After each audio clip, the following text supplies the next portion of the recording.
This week we're going to read Parashat Lech Lecha, a happy parasha. We're starting to read about Avraham Avinu, Abraham, our first forefather, the first forefather of all of humanity, the first believer, the father of all faith. So he's maybe the most archetype character, most important inspirational character of all of humanity till this very day. So we should all join the new Abraham Accords, and all be completely coincided and synchronized with Avraham Avinu, with Abraham. Now, in this week's portion that we're going to contemplate on from the Mea Shilach, so he doesn't. It's not from a verse. It's from a midrash. A midrash, one of our sages' teachings on the verse of the beginning of the parasha. The parasha starts Lech Lecha. You should leave your homeland, your forefathers. This is what Hakadosh Baruch Hu says to Avraham Avinu, and go to the land which I will show you. The Aretz Asher Areka. And Chazal, they fill in all of the hollow points of Avraham Avinu's story. The story of Avraham actually starts from a very old age.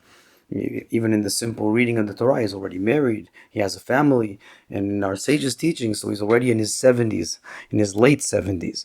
So there's a very large portion of life from Avraham Avinu that's not even mentioned within the Torah. His whole story starts when he's already connected to Hashem. He's already getting a mission from HaKadosh Baruch Hu to go to Eretz Israel, and all the stories that are explicitly mentioned in the Torah start from that point.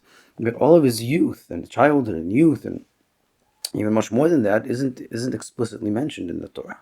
But our sages, we have in our heritage the stories that were handed down from father to son in our people about Avraham Avinu's youth. So there are very many midrashim about that period of time. I'm sure many people are familiar with them, and whoever isn't should read all of these wonderful storylines and ideas and contemplations, insights that we learn from Avraham Avinu's youth. One of the most famous midrashim cites this way, that Avraham Avinu, it's called Avraham Ivri. One of the word, the Hebrews, which is translated, comes from the word Ivri, which actually means a side or a bank, a river bank, Ever HaNahar. So he says that Avraham Avinu was from Ever Echad. He was on one bank of reality, and everyone else was on the other bank. He was like unique in his conception of reality. And in order to describe this, all of these stories describe Avraham as a contemplator, a meditative person from his very youngest age.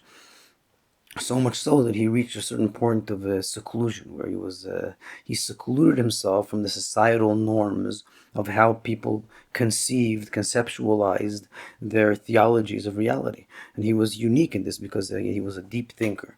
So he had a unique theology, or more precisely, it's not that he had a unique theology. This is the point we want to stress here. What Chazal say time and time again is that he wasn't satisfied. He was constantly stressed, nervous, on edge from all the existing theologies. Again, more than he found something, more than he had an enlightened truth, he had a lack of satisfaction from all the existing explanations.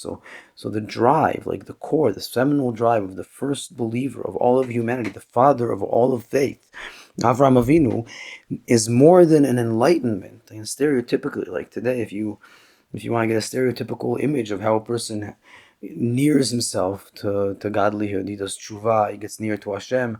So it's usually this image of either someone getting either some troubles, right? Something happened, you got saved from a car accident, or you had some chas v'shalom, a disease of some sorts that kind of got you to reassess priorities in life, or that a person had like an enlightenment. He went to the east or wherever it is and he had an enlightenment. But Avraham Avinu's story is very, very different. The story isn't that he had an enlightenment, the opposite. It seems that everyone around him was enlightened. Everyone had their paths. And what did he have? He had an existential anxiety, an existential frustration of lack of identifying with all of these things. He kept thinking deeper and deeper and realizing that he's not getting it. And what drove him, his main drive, was this existential feel of not catching it, of not being enlightened. And more than anything else, this is again what the Ishbitzer dwells on here, more than anything else that drove him was this existential yearning, or this existential emptiness that he couldn't rid himself of. So what differed Avraham Avinu from all of his generation wasn't his enlightenment, was the opposite, his lack of enlightenment. While everybody was willing or capable to walk around with a satisfied faith, with a feeling that whatever it is, my theology that I believe in, whatever explanation I narrate in the back of my head, it gets me through the day. So Avraham Avinu couldn't get through the day, so much so that this existential anxiety slowly but surely drifted him away from society until he found himself alone. Again, it doesn't say he found Hashem. He didn't find God. No, he just found himself lonely, existentially lonely, because he couldn't, again, communicate. He couldn't relate to anybody. Everybody was satisfied, and he was existentially not satisfied. So this loneliness, this existential loneliness, that was the original drive of faith. And on this, it says that HaKadosh Baruch Hu appeared to him. So the image, the idiom in Chazal is that Avraham Avinu saw a lit up town. He saw reality. Things are happening. Things are going on. People like you come to a city, that's the idiom, and all the lights are on and things are happening, but it's not apparent who's orchestrating it. There's a whole orchestra, but who's orchestrating it? That's the image. And it bothered him. Again, like we said, this frustration, it wouldn't let him loose. And it bothered him so much that eventually the orchestrator peaked on him. Hitzitz alav ba'al habira. Now, the word for this in Hebrew, this is what the Ishbitzer dwells on, is hitzitz alav, which means literally that the orchestrator peaked on him.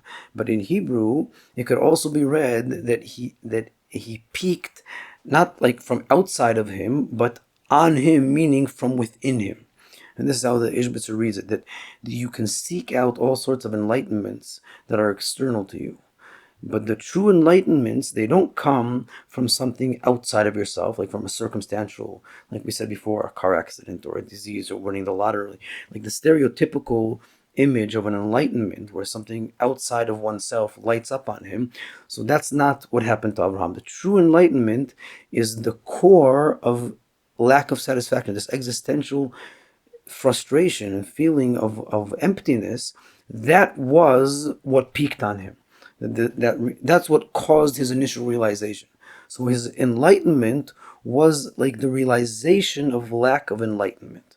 This is like a very, very profound, very deep, beautiful idea from the Ishbitzer, that Avraham Avinu walked around, this is that we should all imagine it. He walked around the world surrounded by enlightened people. So everybody around him has a theology. Everyone around him has an explanation. Everyone around him has a satisfying narrative to live through life. And he's the only one that just doesn't get it. He doesn't get what's going on. And that frustration itself, that is the appearance of Hashem within him. That's the appearance of his true faith. So that same thing for all of us. This is like, again, an archetype for every human being in today's society.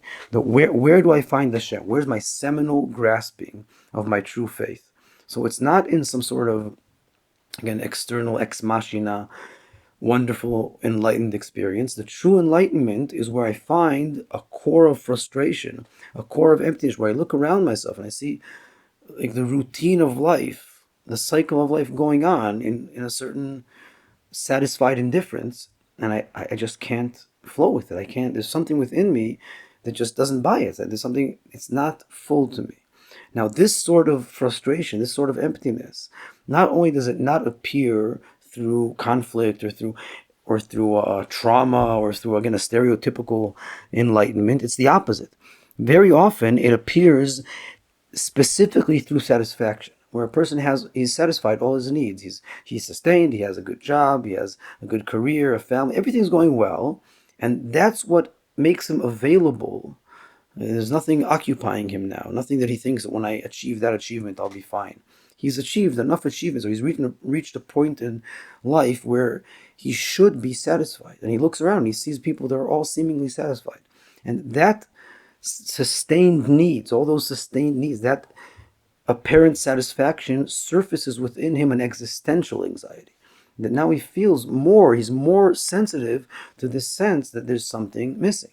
So not only does this true inkling of faith not appear as a trauma or as again a pyrotechnical wondrous thing that happens to you. It's the opposite. It happens within the comfort of one's satisfied life, where everything's going well, and you become suddenly available to be sensitive and listen and be acute to this sense within yourself that something's missing.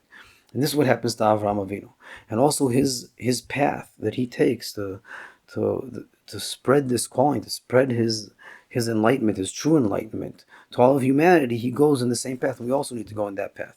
That it says that how did Avraham Avinu spread the word? He opened a center, and in this center, in his commune, so he invited people over and he sustained them. He gave them everything they needed.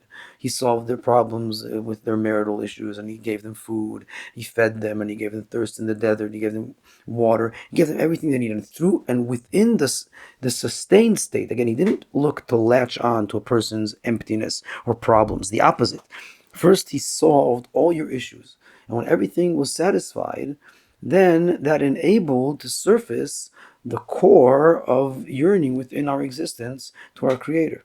But any other yearning could be tainted by mundane issues. So that not only do traumas and enlightenments, like external circumstantial occurrences, not ignite a true clean yearning, but a true yearning can only really appear on the background of relative like satisfaction. So everything's going well, and you need to make sure, you need to help everyone, help all the people around you, solve all their issues, their hunger, their thirst, even their emotional issues.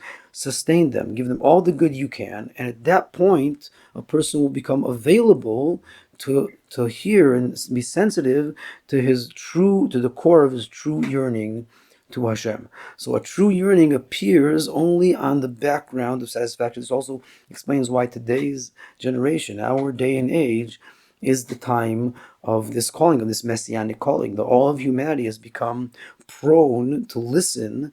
I mean, there's a stereotypical idea that it's the opposite. There's so much money, so much food, nobody's hungry, or at least in the West, there's so much sustenance that nobody cares about God. But the truth is, it's the opposite. Like Nietzsche said, that we killed God, we killed the church.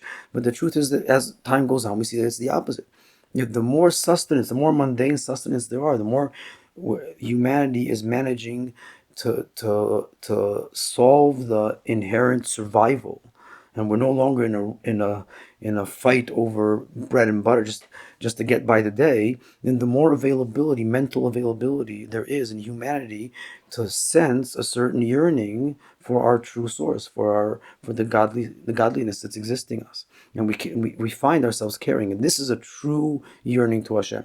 And this is what we learn from Avraham Avinu, that he calls out to Hashem not because of some sort of external trauma, but just from within himself. And that's how the Ishbitzer reads the wording of that very famous midrash, that HaKadosh Baruch Hu peaked on him from within him. He peaked on him from within him. And that's how we should all find that place within ourselves. That's why it's very good that everybody should have Bezrat Hashem. Everyone should have this year a lot of sustenance and shalom bayit, and marriage and children and happiness and joy and parnasa and fulfillment. And within all of that wholeness that will merit Bezrat Hashem from HaKadosh Baruch Hu, that's where we'll find our true existential yearning to connect to Him. Bezrat Hashem. So it's a good way to start off with Avraham Avinu for the coming year. Shavua Tov to everyone.